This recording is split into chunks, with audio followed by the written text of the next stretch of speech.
జనగామ వాసులకు యేసు ప్రభు నామమున మీకందరికీ నా శుభాభివందనాలు తెలియజేస్తున్నామండి. మీ గ్రామం రావడం, మీ మధ్యలోకి రావడం నాకెంతో సంతోషకరంగా ఉంది. ఎందుకు వచ్చాను ఈ గ్రామం అంటే ఒక గొప్ప ఉద్దేశంతో వచ్చాను. దేవుడే నన్ను పంపించాడండి. మన సహోదరుడు జాన్ గారి ద్వారా ఇక్కడికి రావడం జరిగింది. ఇది నాకెంతో భాగ్యం అని భావిస్తున్నాను. యేసు ప్రభును ఒకప్పుడు నేను అంగీకరించలేదు, మరి అంగీకరించిన తర్వాత నా పాపాలను ఆయన క్షమించాడు.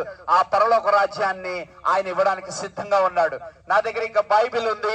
మీ దగ్గర మీకు కావాలంటే వాక్యం మా దగ్గర ఉంది, వచ్చి తీసుకువెళ్ళొచ్చు. నా చేతిలో ఉంది గ్రంథం, గాని ఇది పుస్తకమే గాని దేవుడు రాసినటువంటి గ్రంథము, ఆయన భక్తుల ద్వారా రాయించినటువంటి గ్రంథము.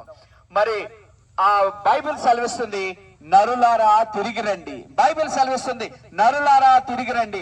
మనము దేవుని దగ్గర నుంచి వచ్చాము, దేవుని దగ్గరికే వెళ్ళాలి.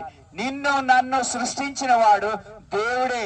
మనము తల్లి గర్భమున జన్మించాం, కానీ ఒక రోజున తల్లి గర్భమును జన్మించాం, ఖచ్చితంగా ఒక రోజు చనిపోతాం. కానీ దేవునిలో మనం జన్మిస్తే మనం ఎప్పటికీ చనిపోం. అందుకే మరి బైబిల్ గ్రంథం సెలవిస్తుంది, you must be born again. నువ్వు తిరిగి జన్మించబడాలని వాక్యం సెలవిస్తుంది. మనం ఆల్రెడీ మరి జన్మించాం, తల్లి గర్భాన్ని జన్మించాం, కానీ దేవుని నుంచి జన్మించాలని వాక్యం సెలవిస్తుంది.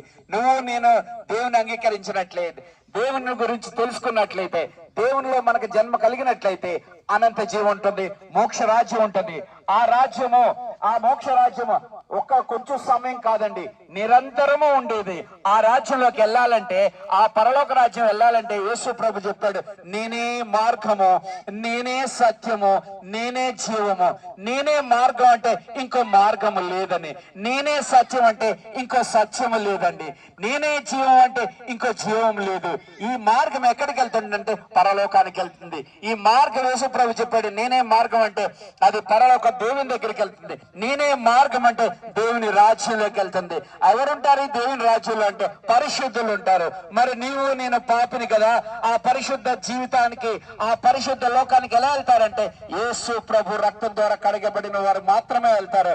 అందువలనే నా ప్రియ సహోదరులారా, ఇది ఒక గుడ్ న్యూస్, ఇది శుభవార్త మీ గ్రామానికి తీసుకొచ్చాం. మీరు కూడా యేసు ప్రభుని నమ్ముకోండి. నేను ఏదైతే ఒకరోజు పరలోకానికి వెళ్తున్నానో, యేసు ప్రభు ద్వారా దేవుని రాజ్యంలోకి వెళ్తున్నానో, మీరు కూడా రావాలంటే మీరు కూడా నాకులాగా యేసు ప్రభుని నమ్ముకుంటే, యేసు ప్రభు నా దేవుడు, యేసు ప్రభు నా పాపాల కోసం మరణించాడు. మరి ఆయన తిరిగి లేచినటువంటి దేవుడు, చనిపోయినటువంటి దేవుడు కాదు, చనిపోయి 3వ దినాన్ని తిరిగి లేచినటువంటి దేవుడు. ఆ దేవుని నమ్ముకుంటే మీకు మోక్ష రాజ్యం కలుగుతుంది, మీ పాప క్షమాపణ కలుగుతుంది, మీ హృదయాలకు విశ్రాంతి కలుగుతుంది. దేవుడు మిమ్మల్ని, మీ గ్రామాన్ని దీవించును గాక.